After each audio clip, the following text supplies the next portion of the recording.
should have known everything would go wrong in this movie. It's a Shane Black film, not set at Christmas. There's a joke the only film buffs are going to get. Yeah, Shane Black is the director and writer of this film, and he is known for setting every single one of his movies at Christmas. Lethal Weapon was set at Christmas, Iron Man 3, Kiss Kiss Bang Bang, even The Nice Guys, his most recent film that got a lot of praise. It was like, oh, there's no Christmas anywhere. Post-credits scene, Christmas, like, son of a bitch!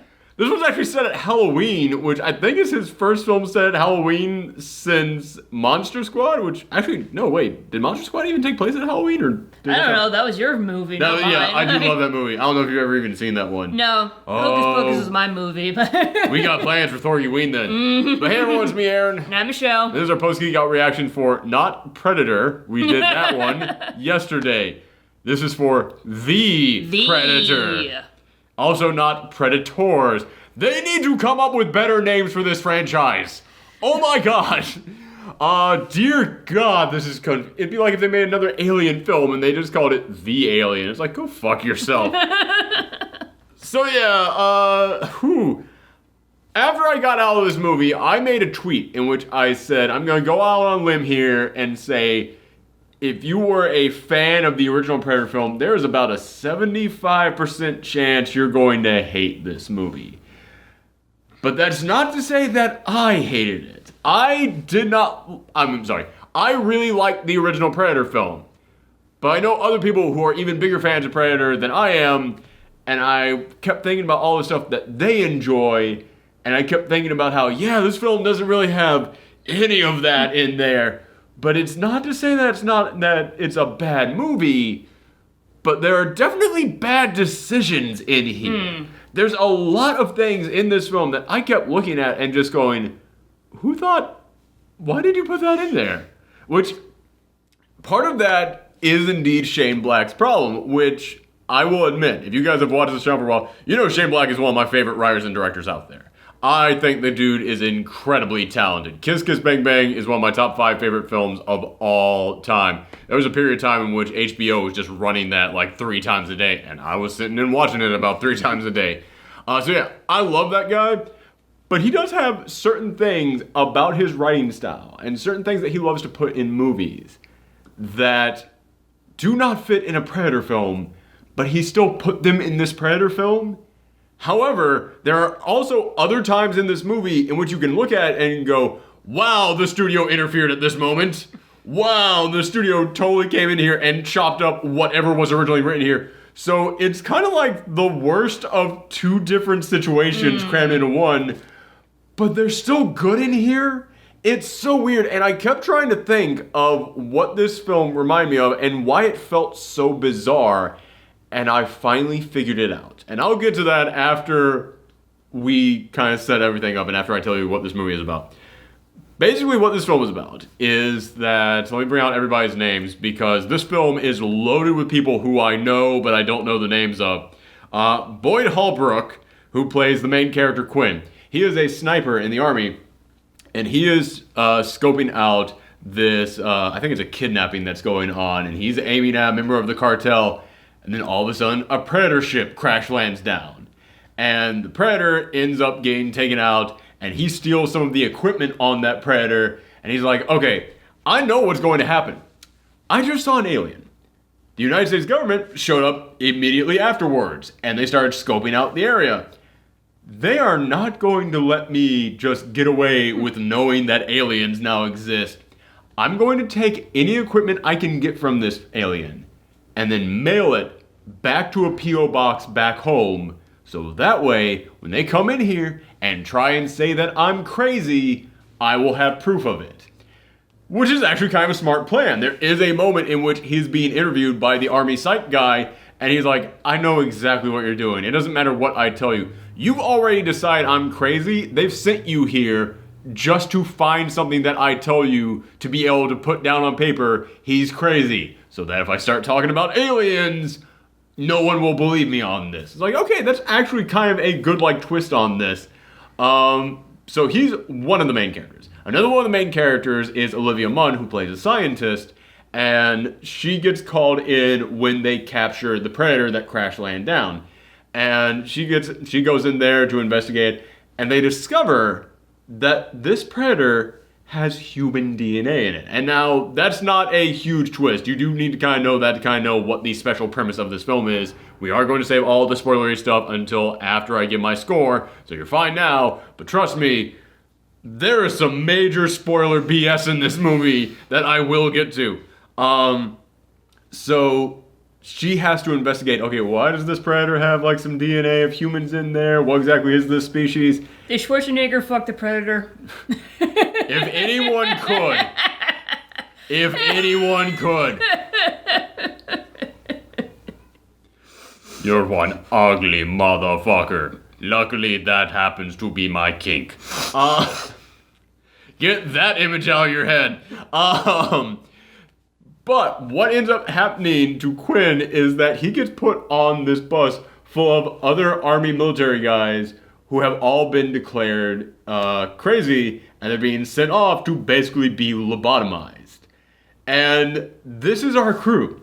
This is our team of heroes that we're following.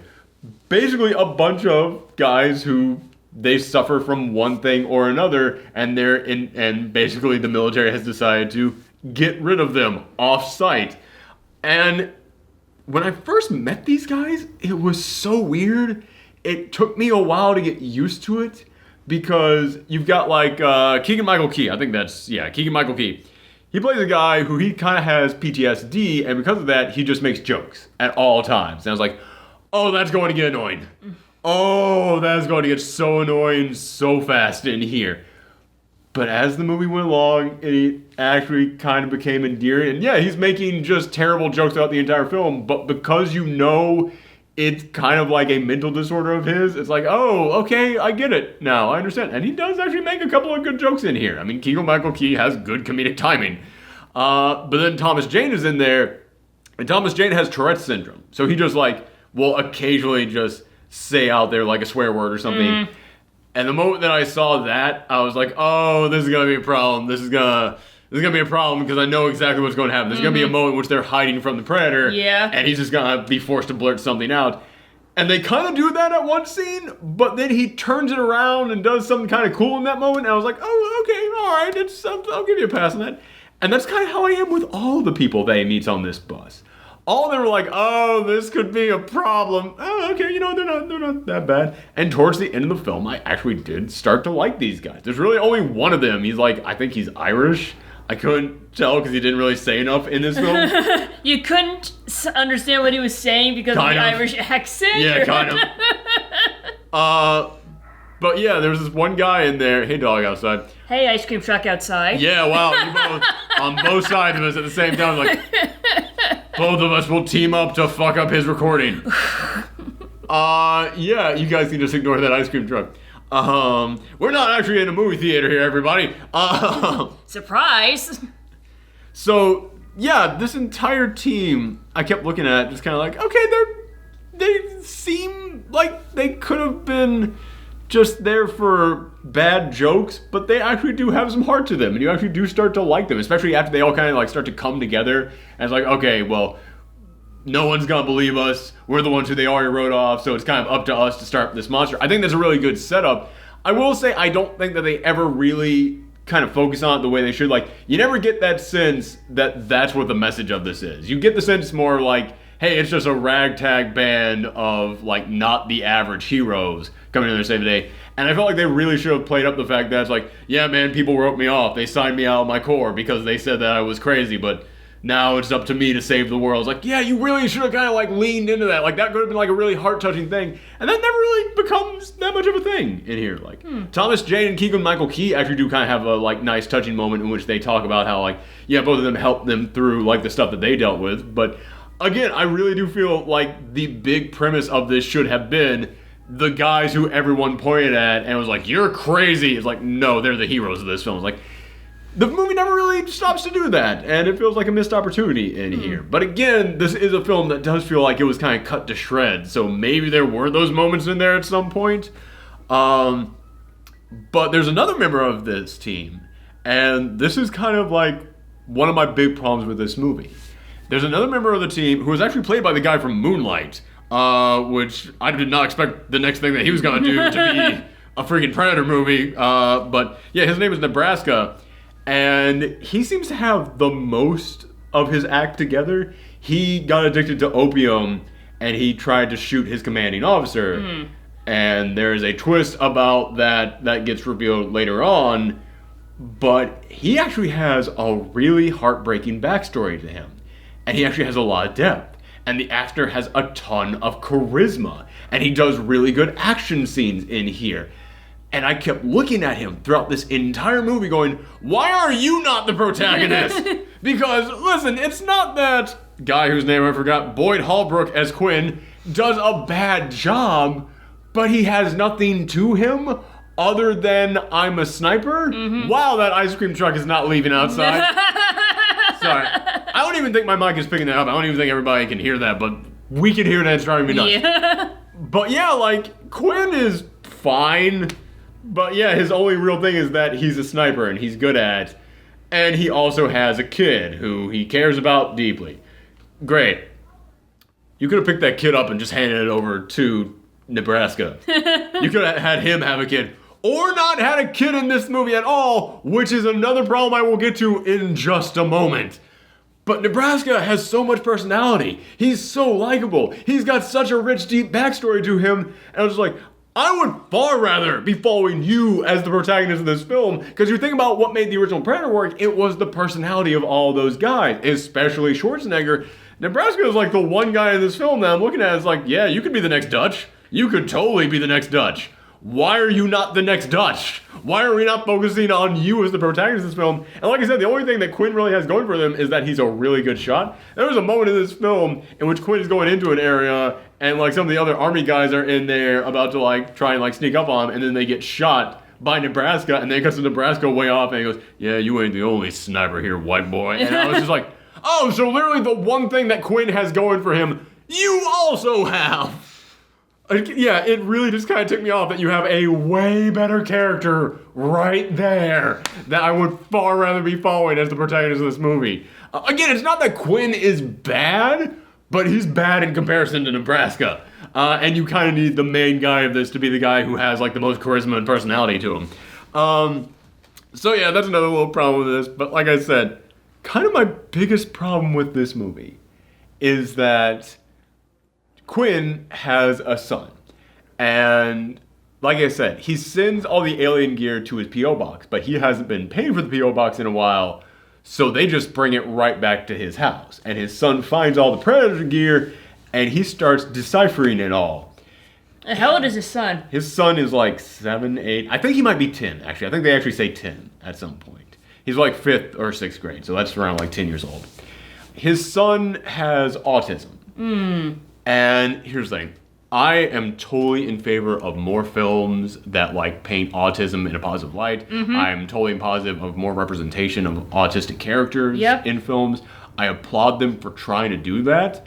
But what they ended up doing is the tired old trope of, I have superpowers because I have autism. Like that is, and I know some people with autism, and they've actually mentioned before to me, yeah, we kind of hate that stereotype.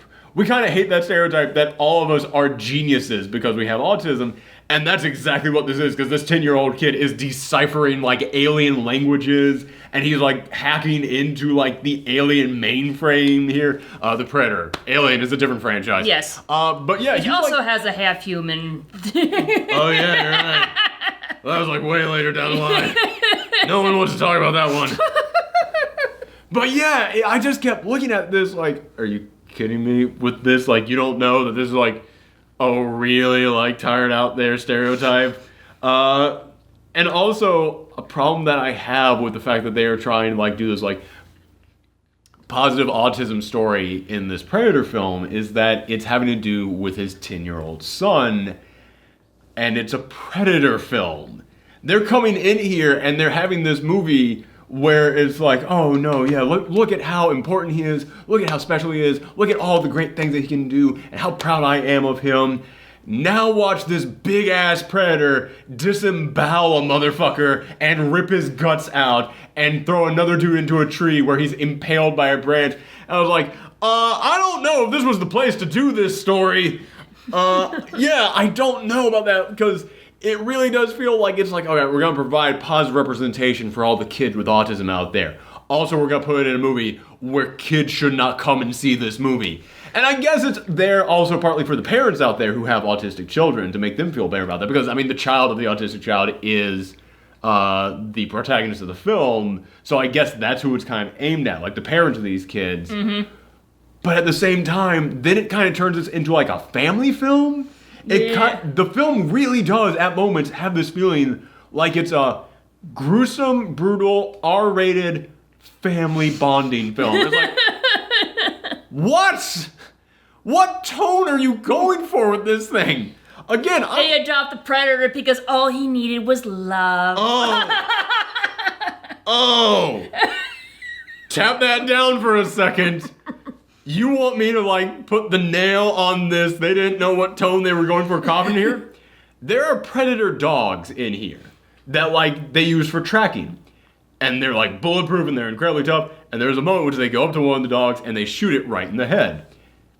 That dog reappears, like, 10 minutes later in the movie, just tracks down, like, all of the survivors, like, all the guys from the mental asylum, and also Olivia Munn, who ended up teaming up with them. Because Olivia Munn they were going to kill also for some reason. I don't quite know that part because I was in the bathroom during that moment. But, yes, she teamed up with them. And the dog just shows up and they're like, oh, no. I think you did something when you shot in the head. It's like, it seems okay. I'm going to study it. And then there's like moments in which they're playing fetch with the predator dog. And that predator dog like saves their lives a couple of times by like bringing up a grenade and dropping it down like at their feet. Like, he's kind of like a dog in like Fallout or like any of those other like shooter games where you have like an NPC and like, here's the item you need, Booker. Yeah, like something like that. It just comes up like randomly every now and again. And I kept looking, it's like, you literally gave them a predator dog as a friend in this film about bonding with your son. It's a predator movie. It's a predator film. It's that guy's guts are hanging out of him right now. It's literally spilling. There was a moment in here, like early in this film, in which a guy gets sliced in half, and then all of his guts spill out onto another person.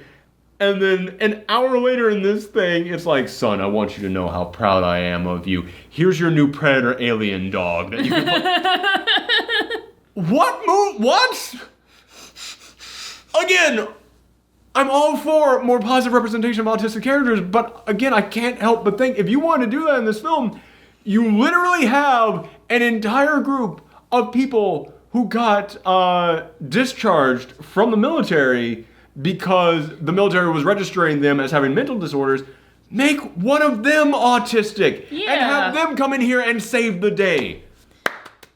I fixed your fucking movie for you. Yeah, like when you mentioned like with the kid and he was the one who got the packaging, but like you mentioned like he didn't use his P.O. box that often. It's like, why didn't like be returned to sender and then have like one of his guys like with autism like figure out what's going on with there's a moment, I didn't explain this part to you, where they the predator like starts like breaking out at like the secret military base, so they have to like take the bus that they're on, go to the mental asylum and steer it over there to go and pick people up. So, in other words, all the guys who are being sent to the mental asylum get sent to the secret predator base. They could easily just have found the equipment there. I mean, they have like a trophy room full of all the predator gear that they've collected over the years. But it gets so bizarre towards the end of this with the whole autistic thing. Because there's a moment in which Quinn is talking about how proud he is of his son. And Olivia Munn says, you know, some scientists believe that autism isn't a disorder, but it's actually the next stage in our evolution.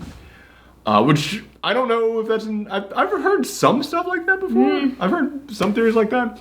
But here's the thing. Remember that predator that I mentioned had human DNA in it?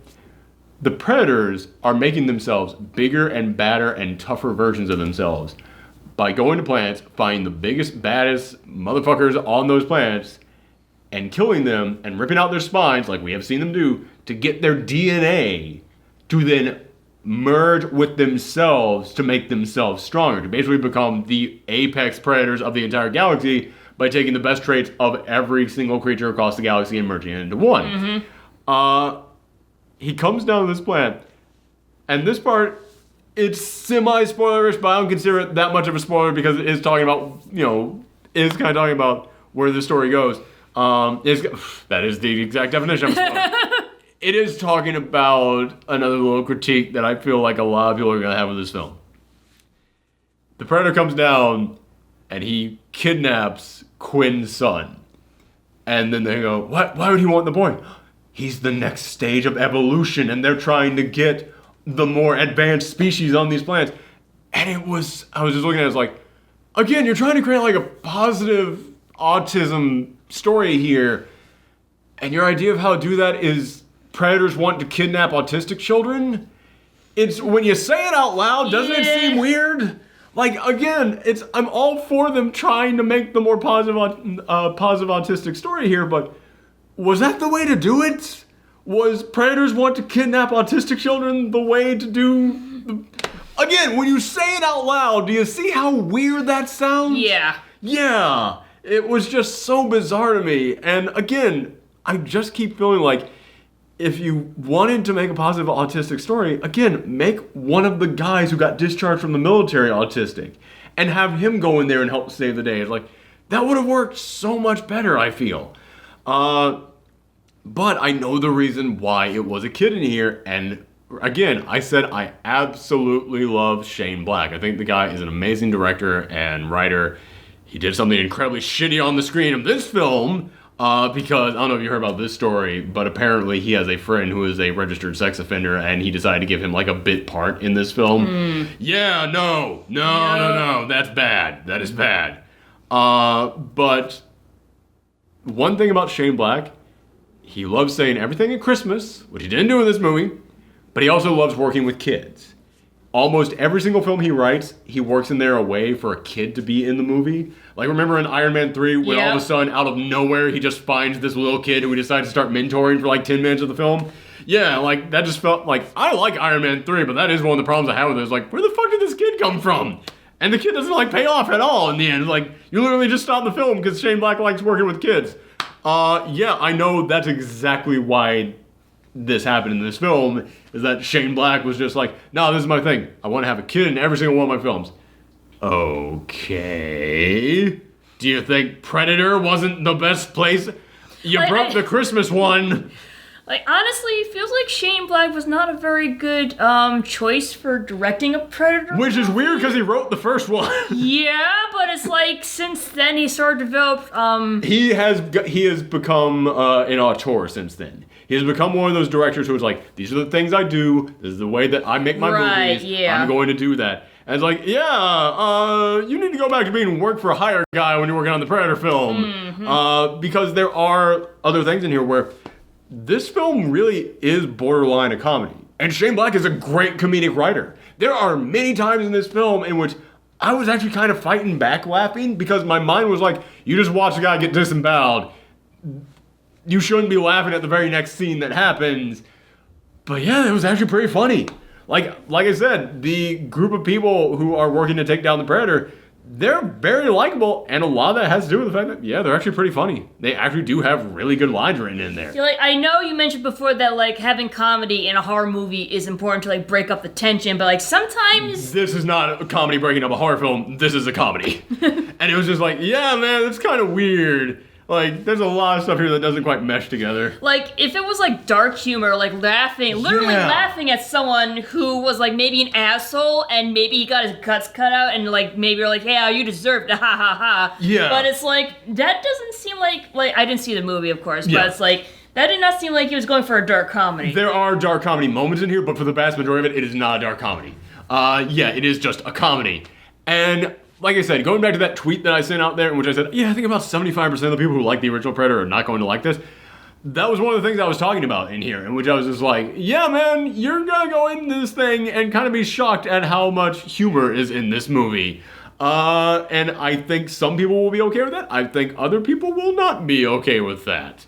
I also think a lot of the people who are fans of the original Predator are going to go in here and be like, why is he hanging out with a kid? Why is there a child in my Predator film? But I mentioned at the beginning of this review, this film was so weird, and I literally spent the whole day after watching it just thinking, what is this movie? It's so, I can't process what it is, and then it finally hit me. You remember back in the 80s when there were all these R-rated like action films like RoboCop, Predator, Alien, Terminator. Yeah, the 80s were like a really weird time for movies because it's like the rating system pretty much meant jack shit. Yes. Man, there were all these like, and the reason why I meant jack shit is because, yeah, they were hard R's back then. But they still promoted the crap out of them to kids. Mm-hmm. Like, they made like Freddy Krueger pajamas for little like toddlers out there. Because, yeah, for some reason they decided just to advertise the crap out of these films that kids were not allowed to see to kids. And I have no idea why they decided to do that. But I know that even some of them, like RoboCop, I definitely remember RoboCop, but some other ones actually got Saturday morning cartoons. This is a Predator Saturday morning cartoon. That's exactly what it is. Because it's not just a predator, it's a predator. And a bigger, badder predator. And also dog predators in here. And all these other, like, go out and buy this action figure kids. And there's a little kid in here who has a major role in here. And the little kid is the only one who can understand the predators out there, and he can hack their systems. And there's also a predator dog, and the predator dog becomes friends with our little kid. I'm like, oh my god, this is the Predator Saturday morning cartoon. This is exactly what that is. Except they still made it really hardcore, like bloody, gruesome, like R-rated predator stuff. That's exactly what this movie is. And that's, as soon as I realized that, I didn't start liking the film, but I kind of understood it now. Yeah. Yeah. Just like, things have changed since the 80s. Well, also, I was like, that was always bad back in the 80s. Like, RoboCop should not have had a Saturday morning cartoon. And I'm saying that as someone who watched the Saturday morning cartoon. That was my first exposure to RoboCop. No, I mean, it's like, as far as like movie genres and ratings go, it's like, back in the 80s, it was like pretty much like a mixed bag. I mean, there were like, I'm like, you had no idea what you were getting into back then. Yeah. No, it's like, I remember like there were PG movies in the 80s where there was like some pretty messed up shit in there. Well, no, I might be wrong about this, but I think the 80s was when PG-13 was actually invented. I think it was actually Gremlins that invented that. I might be going totally out on limb here, but what I've heard is that PG-13 was invented for Gremlins because that was the one that made them go, okay, yeah, we can't make this PG. We can't just say parental guidance on this thing. But it's still not R.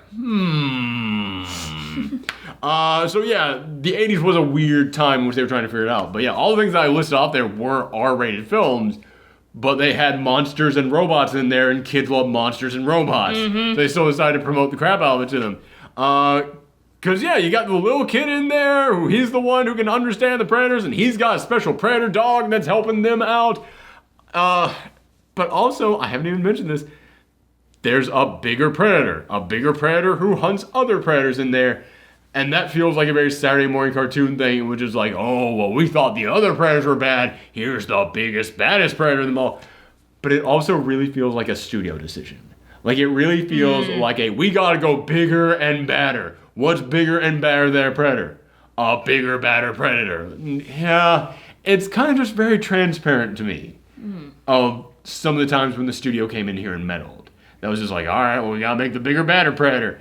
And I'll give them this, they gave them a reason for that. There is a reason of why it's bigger and badder. They say, hey man, predators are trying to merge DNA together. They're trying to bring all this DNA from other species, so of course there's going to eventually be a bigger, badder predator out there. And they actually come up with a pretty good reason of why predators keep coming to Earth. Like, they actually reference a lot of the other movies. They reference that the first time that one popped down, it was 1987. It's like, all right, yeah, cool. That is the first time that we have Predator. And like Jake Busey is in here real quick, and Gary Busey was a character in the second Predator film. It's been forever since I saw the second Predator film, so I don't remember what Gary Busey did in there. I think he was like one of the villains in there. But yeah, Jake Busey is in here, so that's another like callback. But they mention that the reason why so many predators keep coming down to Earth is because we've only got like 2 more generations until climate change makes this planet unlivable. So they really are like those douchebag, like, rich billionaires out there who are like, oh, this animal's about to go extinct? Well, I gotta bag me one before it goes. Like, that's why they keep all coming down to Earth. It's like, hey man, get your humans while they're here. So I actually kind of like that part. There are a lot of, like, really smart parts to this film. But then there's just other decisions in here that make me look at it and go, why did you do that? Why on earth did anybody approve this? It feels like all the things that the studio should have stepped in and meddled with are the things they did not step in and meddle with. But also, I gotta say, the editing in this film is really troublesome. Because I mentioned that predator dog. That predator dog has teleportation powers. Because that predator dog will disappear for like 20 minutes of the film, and our heroes will get up and move like 3 cities over with that predator dog just gone. Oh, so you were joking. Doesn't actually have like teleporting. Okay. Yes, okay. Like, cause I couldn't, You didn't see the film, that's true. Yeah, and it's like, in all fairness, they could have gotten to exactly. an alien planet where if the predators can like use like camouflage to like make themselves invisible, why wouldn't they have a dog that can teleport? Like, it totally makes sense. Maybe it did. Maybe that's the explanation. Because no, they will move to like 3 towns over. That dog will not have been in the film for 20 minutes. All of a sudden, the army guys come in to try and shoot our heroes. And then that dog just starts walking in there. Not like heroically, like, he must have tracked us down all this way and come to rescue us. No, it's just like, okay, dog is here now. Like, not even like attacking the army guys. It's like, I'm walking into the scene now. It's like, you weren't on the van. Where were you? Yeah, it's so weird how this dog just disappears and comes back like Deus Ex Machina style when it's like, oh man, someone has to save the day. Dog comes walking in, and the dog never even has, like I said, it's not even like the big woof, like jumping out there slow-mo to attack the big monster predator. No, just like, oh my goodness, what are we going to do? Drops a grenade at your foot. Honestly, it seems more like a running gag than a Deus Ex Machina. It's like that drunk guy in the what was that old Looney Tunes skit? The Dover Boys skit. Oh, yeah. Oh no, the military's here. What are we going to do? Bum ba dum ba dum bum bum. Bum ba dum ba dum bum bum. That's what this dog is. And the weirdest part to me is that in the beginning of this film, when the little boy is walking home all by himself, he sees this scary pit bull behind like this fence. Why did I not remember the name fence? Like a chain link fence. And it's barking at him and he's kind of scared of it. And then later on, at one point in this film, there's actually a really... Listen, I have a problem with the kid in this film. There actually is one really good moment with this kid that I really enjoy. And I will talk about that in the spoiler moment. But after that moment, he's walking home at night on Halloween and he's really sad. And then the dog, like, comes out from behind the fence. Like, there's a little bit of busted part of the fence that he comes out from behind. And the dog's just like, And he kind of, like, starts petting the dog, like, kind of bonding with it. And then the predator dogs show up. It's like, oh no. I was like, oh, is the pit bull dog going to save him from the predator dog? Nah, pit bull dog is gone. Like, gone completely. And then, like, 10 minutes later in the film, after fighting these predator dogs, like nonstop, which is a really terrible fight because it's literally just all of like our ragtag band just loaded up on weapons, just blam, blam, blam, blam, blam, blam, blam, blam, and the predator dog just It's like when you stun lock a boss in a video game fight, and it's like, wow, this is really those dogs had Spark Mandrill syndrome. Just basically just like hit them with their weakness, hit them with their weakness, hit them with their weakness. I'm exploding. That's it. Yeah, it really was kind of an anticlimactic thing to do with these dogs. But they go back, they run into the bigger, badder predator. It's like, oh no, what's going to happen? And then they're all going into this big-ass van. And then the little boy looks out as they're getting in the van. And then you see the pit bull running up as fast as he can. Like, the pit bull is going to fight the bigger predator to let them escape. Oh no, I hope the pit bull is going to be okay.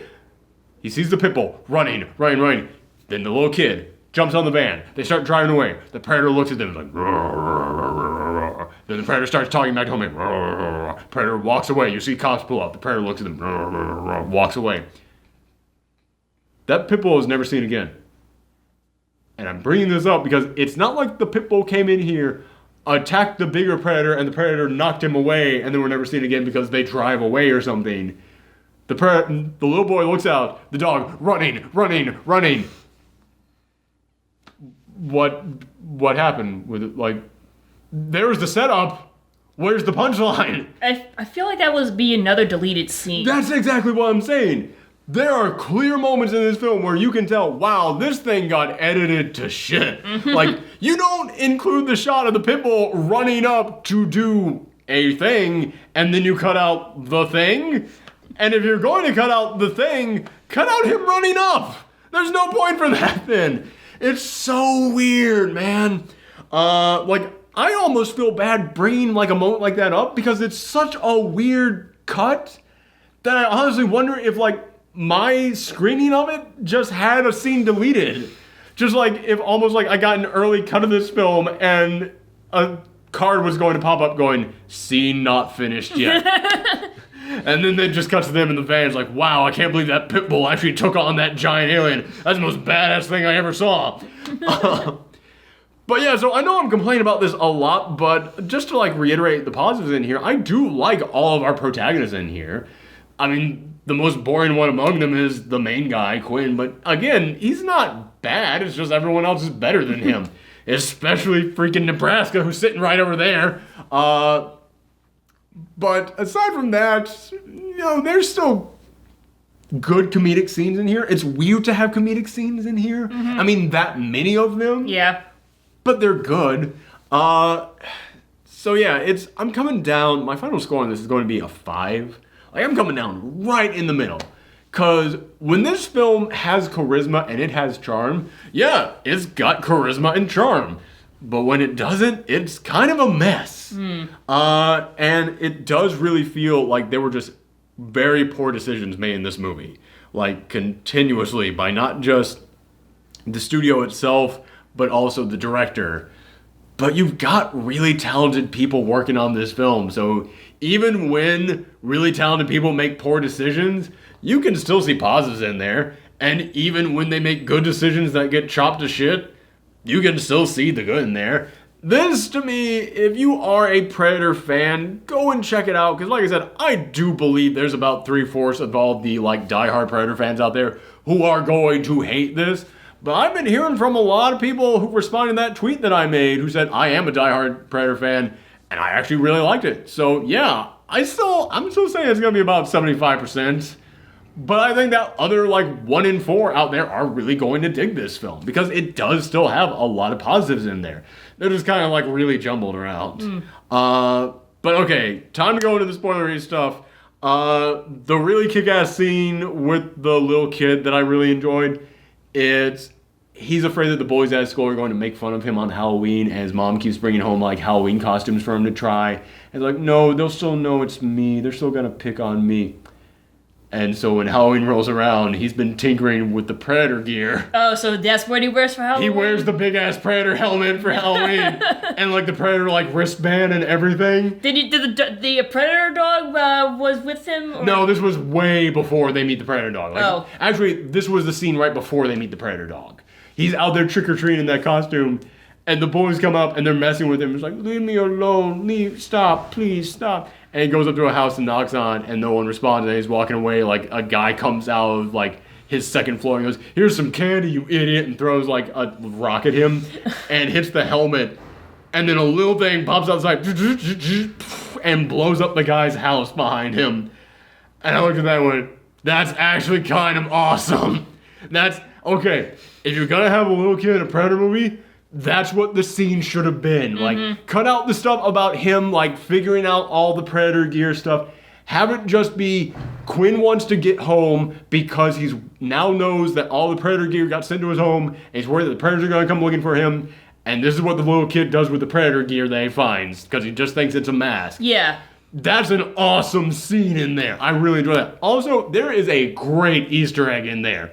Because there's a moment in which he is walking down the street and you see all the other kids in Halloween costumes. Remember how I mentioned that the original Predator, when it was played by Jean-Claude Van Damme, yeah, it was this awful, like, goofy-ass, long neck monster? Yeah. There's a little kid dressed as the original Predator. There's a little kid dressed as the original Predator. It's completely red because originally the Predator costume was completely red when they were doing the CGI stuff for, like, blending in. And that's the only, like, existing costume that exists of that thing, at least on footage, is when they were having it run around for all of the, like, invisible stuff. So it is just a big, giant, red, like, long neck, like, pincher-faced monster thing, and this kid's dressed as, like, that's a great Easter egg in here. Okay, so other, like, spoilery things in here, trying to think of A before I get to the end of the film. I'll just go ahead and talk about what the end of the film is, because I hated the end of this film. I really did. Not the big final shootout with the big badass Predator, because, yeah, you see, like, all of the guys who are part of, like, Quinn's team going in there, and each of them get, like, some pretty darn, like, emotional moments in there towards the end when they're all dying, because everybody in this movie dies except for Quinn and Olivia Munn. Because it's a Predator film, only the main guy is going to make it out alive. But one of the spoilers that I want to talk about is what came to Nebraska. As I mentioned, he has a really touching backstory. He says he shot his commanding officer. He's wearing this cap throughout the entire film. At one point, he takes it off, and you see a bullet wound across his head. He tried to kill himself. He was the commanding officer of his squad. So it's like, all right, man, not only are you, like, dealing with getting over, like, a drug addiction, you're also dealing with massive depression, like, suicidal tendencies. That guy having to, like, face all of his demons to take down the ultimate hunter from space, goddamn, you should have been the main character of this film. But at the end of this film, there is a moment in which Quinn, Nebraska, and this one other guy who, out of everyone in the team, I thought he had kind of like the least personality. Like, he's the guy who keeps talking about the end of days and how the Bible says, like, all this stuff is going to happen, and he's saying that the Predator is a sign from God. I feel like there's a lot of deleted scenes with that guy, at least maybe in the script, because none of that stuff really plays out the moment that the Predator shows up. The moment the Predator shows up, he's like, that's the end of days stuff, and then it never really comes back around. It's like, man, you could have done some great character exploration with him, because this very religious guy who believes in the end of days now suddenly learns there are space aliens coming down. You could have gone like a big emotional journey with this guy, and you don't. So I feel like there was probably something there in the script that got cut out. But that guy gets taken out as soon as they're on the ship. So it's just Nebraska and Quinn. This force field comes up, and Quinn slides under the force field, so he's now trapped under it, and Nebraska is trapped on top of it. And Nebraska sees, like, the giant engine for, like, the ship, and he just gives Quinn the middle finger, and then leaps into the engine and kills himself in order to cause this ship to crash. It kind of feels like, okay, I get he was suicidal, and this was, like, kind of what he wanted, but and he's doing it to save Quinn's son. He's doing it for a good reason, but I don't know how I feel about that as the ending to it, because it doesn't feel like, it feels like, yeah, his character got what he wanted, but doesn't it feel like the better ending for him would have been him, like, I don't know, discovering something, like, I don't know. Like, basically, suicide is not the answer. I feel like that shouldn't have been where his story ended. When that was the demon he was trying to face, the answer to his quest shouldn't have been, I found a way to answer that demon and save your kid at the same time. It's like, I don't know about that. I'm not necessarily saying it's bad, but yeah, it's kind of weird. Yeah, it's like, the way you phrase it, it feels like it is sort of like encouraging suicide. Maybe not, I wouldn't go with that. Or like... But more just like, he's like, hey man, I just wanted this all to end, and I'm done, and I found a good way to do that. It's like, I'm not going to tell somebody what to do with their life, but yeah, it's kind of weird. Yeah. It's kind of weird. But the big spoiler at the end of this thing is that this final scene of the movie almost feels like Shane Black didn't write it, he didn't direct it. It feels like he didn't even sign off on this, because it doesn't feel like any other part of this movie. As I said, this feels like a Saturday morning Predator cartoon. At the end of this film, the Predator that crashed landed in the beginning, the one that the big bad Predator came down to kill, he knew that the Predators were trying to wipe out the people on Earth, because they also wanted to move on to Earth after they got done with their planet, because climate change would make the planet hotter. Predators thrive in hot environments. We kind of saw that in that Predators film, so I was like, all right, cool, you're calling back to that, because I actually really like that film. But after the big bad Predator, it killed this Predator because, hey, it stole something from them. And at the end of the film, you see what it stole and what it was trying to give to humans. And they go to this secret government base. And at the secret government base, Quinn's son is actually working there. He's like their expert, like, Predator hacker guy. And I'm like, All right, again, I know the message you're trying to give here, but he's 10. He's 10 goddamn years old. And so I'm not enjoying this. And so they're able to like decrypt how to open up this mystery package that this predator was saying here. And it looks like a tomb almost. It looks like a giant coffin almost. And they're trying to decrypt how to open it. And it's finally starting to open. And they're looking at it, it's like, well, there's no direct translation for it, but the best translation I can come up with is predator killer. It's like, really? That name sucks. That name is dumb. But I was like, all right, even if that name is dumb, what's gonna pop out of this thing? There's two things that could pop out. They just said it was the predator killer. Either it's gonna be a xenomorph egg, which would actually be a great ending for this thing, because it's like, okay, this predator risked his life to come here and give us the one thing that could stop these predators. This is great. This thing is going to be our salvation, and then you like pan the camera to see what they're looking at, and it's a xenomorph egg, and it's like, oh no, that is not going to be your salvation, man. Oh, that's going to cause you more problems than you thought. Like, oh, that's setting up an Alien versus Predator film that could actually be canon, and we could actually all look forward to. I'm ready to eat. Oh, line the goofy, campy action up. I've got my bib and my fork and my spoon. I am ready for this thing. No, it's not that. Then I thought, okay, it looks kind of like a coffin, like a body could fit in there. They say it's the predator killer. Is it Dutch? Are you gonna have that be Schwarzenegger in this thing? Because it made me think of that last Doom game in which the demons were like unearthing this thing called the Doomslayer or whatever. I can't remember exactly what they called him in there.